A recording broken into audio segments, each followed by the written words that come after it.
നിങ്ങൾ വിചാരിക്കുന്നുണ്ടാവും ഇത്ര ആൾക്കാരെ കൂട്ടിയിട്ട് എവിടെ പോവാന്നല്ലേ? ഞങ്ങൾ പള്ളിപ്പെരുന്നാളിന് പോകുന്നല്ല. ഞങ്ങളുടെ ബോബിച്ചൻ നാട്ടുകാരെയും വീട്ടുകാരെയും കൂട്ടുകാരെയൊക്കെ ഉപേക്ഷിച്ച് പ്രവാസി ജീവിതത്തിലേക്ക് കടക്കുകയാണ് സുഹൃത്തുക്കളെ, കടക്കുകയാണ്.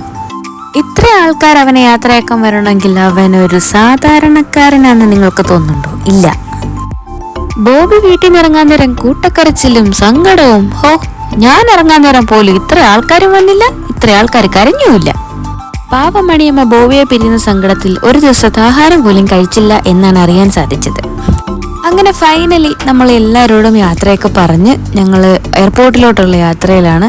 ബോബി കുറച്ച് സങ്കടത്തിലാണ്, കാരണം എല്ലാവരും അവനെ പിരിയുന്ന വിഷമത്തിലും അവനും എല്ലാവരും പിരിയുന്ന വിഷമവും ഒക്കെ ആയിട്ട് ഞങ്ങൾ നേരെ കൊച്ചിൻ ഇന്റർനാഷണൽ എയർപോർട്ടിലേക്ക് വെച്ച് പിടിച്ചു.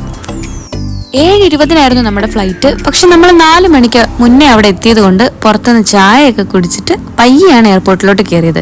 കൊച്ചൂട്ടൻ ഇപ്പൊ കരയെന്ന് പറഞ്ഞ് നിൽക്കുകയായിരുന്നു, പക്ഷെ എങ്ങനെയൊക്കെയോ പിടിച്ചു നിന്നു. ഫൈനലി ചെക്കിനും ഇമിഗ്രേഷനും ഒക്കെ കഴിഞ്ഞിട്ട് നമ്മളിങ്ങനെ റെസ്റ്റ് ചെയ്യാണ് നമ്മുടെ ഫ്ലൈറ്റിന് വേണ്ടി. കൊച്ചി ടു ഷാർജ ഞങ്ങൾ എയർ അറേബ്യ ഫ്ലൈറ്റ് ആയിരുന്നു ബുക്ക് ചെയ്തിട്ടുണ്ടായിരുന്നത്. ബോബിച്ചന്റെ ഫസ്റ്റ് ഫ്ലൈറ്റ് എക്സ്പീരിയൻസ് ആയിരുന്നു. കുറച്ച് ബുദ്ധിമുട്ടുകളൊക്കെ ഉണ്ടായിരുന്നു, പക്ഷെ ഒരു മൂവിയൊക്കെ കണ്ട് ഞങ്ങൾ അതങ്ങ് സെറ്റ് ചെയ്തു.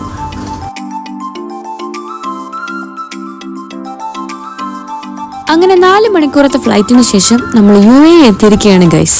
അങ്ങനെ എല്ലാവരും പറയുന്ന പോലെ തന്നെ ബോബിച്ചന്റെ കളി ഇനി അങ്ങ് ദുബായിൽ. അപ്പോ ഇനി പുതിയ വിശേഷങ്ങളായിട്ട് വരുന്നവരേക്കും എല്ലാവർക്കും ബൈ ബൈ.